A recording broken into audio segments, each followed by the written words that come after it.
Now imagine this. You are walking hardware, and 1 gram of your DNA stores 215 petabytes. That's the entire internet in a single teardrop. And what they call junk DNA is actually an encrypted archive. And we just found the keys. The architects are gone, but the software is still running. Reboot version 2.0. And now the recovery begins. Join the genetic tablet to uncover the truth.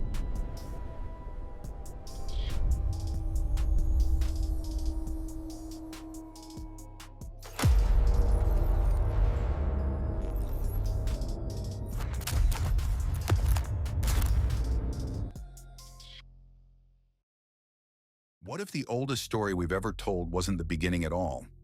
What if it was only the last echo of something far older, whispered in the marrow of our bones and etched into the double helix of our very existence? We are taught that history is a slow, steady crawl, a million-year journey from the shadows of the cave to the light of the stars. But the deeper we dig into the dust of southern Iraq, and the further we peer into the microscopic blueprints of our own biology, a different story emerges. A story of a sudden, unexplainable leap, a story of architects who walked among us, and a story of a biological cloud storage system that has been running in the background of human consciousness for 300,000 years. This is not just a search for our past, it is a teardown of our current operating system. We are here to ask the question that traditional science refuses to answer. Is your DNA the original Sumerian cloud? Look at the record. Mainstream historians claim the Sumerians were a primitive agricultural society that just happened to invent writing, mathematics, and law overnight. They tell us these people wrote myths to explain the rain and the seasons. But when you actually read the clay, they aren't writing poetry. They are writing manuals. They describe a race called the Anunnaki, those who from the heavens came to earth. According to the king's list in the Epic of Atrahasis, these were not mystical spirits. They were flesh and blood beings with advanced technology and a desperate agenda. They arrived 445,000 years ago in search of salvation for their own dying world, Nibiru. They found gold, but they also found a labor problem. After 200,000 years of mining, the working-class gods, the Igigi, rebelled. They burned their tools. They walked away from the pits, and the Anunnaki were forced to innovate. This is where the story shifts from archaeology to genetic engineering. The tablets describe a project led by Enki, the chief scientist, and Ninmah, the medical officer. They didn't create life from nothing. They modified what was already here. They took the existing hominids of Earth, Homo erectus, and spliced their own essence into the genetic mix. They called the result the Adamu, the first test tube baby, the first genetically modified human. This was not a slow crawl of Darwinian evolution. It was a targeted, high-speed system update. This explains the sudden, massive leap in our brain size and cognitive ability that science admits it cannot fully explain. We didn't evolve into Homo sapiens. We were programmed into them. Now think about the hardware. We are only now discovering the incredible data storage capacity of DNA. A single gram of DNA can store 215 petabytes of data. That is essentially the entire internet in a space smaller than a teardrop. Our creators didn't just give us life, they gave us an archive. But why is so much of our genome labeled as junk? For decades, biologists dismissed 98% of our DNA because they didn't see it doing anything. They called it biological clutter. But in the world of computer science, if you see a massive amount of code that isn't running, you don't call it junk. You call it inactive code. You call it encrypted data. The Sumerian cloud is sitting inside you right now, filled with the knowledge of the stars and the secrets of the architects. But it is locked behind a biological firewall. This firewall is what the ancient texts call the biological seal.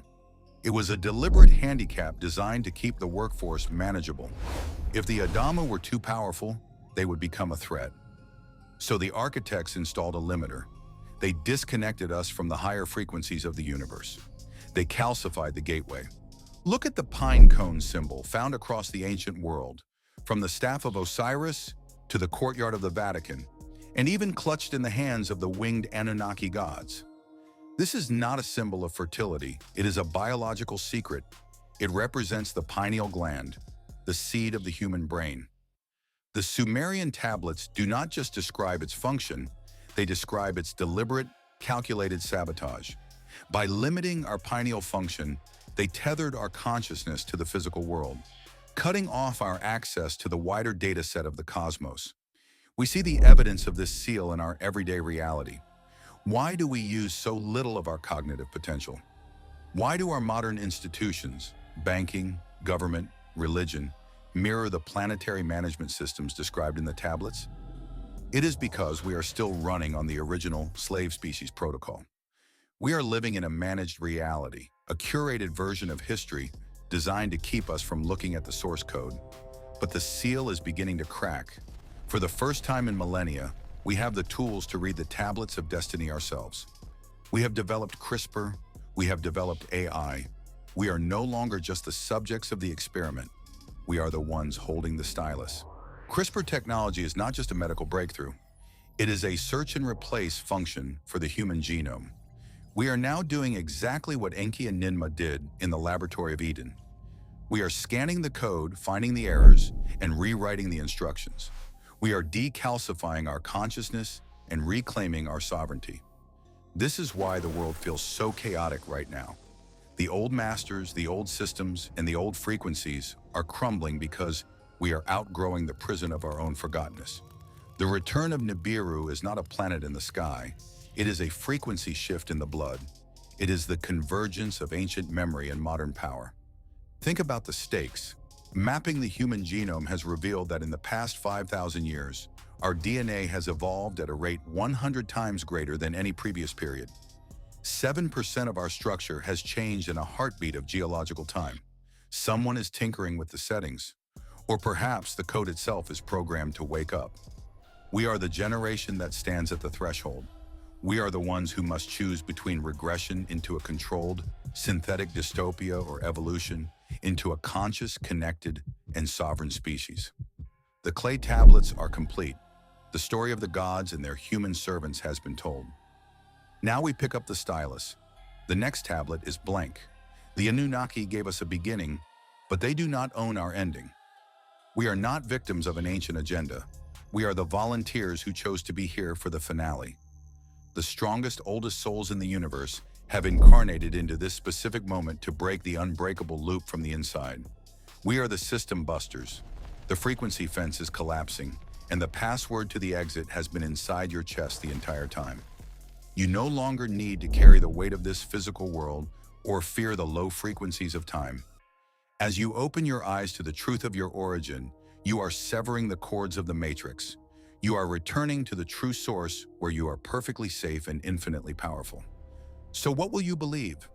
Will you continue to see yourself as a biological accident, a random speck in a cold universe? Or will you recognize the divine spark that created every atom in your body? You are a walking multiverse. You are the divine walking in the flesh, here to experience life in the third dimension and to remember who you were before the forgetting. The archives are open. The data is downloading. The only question is, are you ready to read the code? The story is ours to write now. Take care and keep looking at the code. See you in the next one.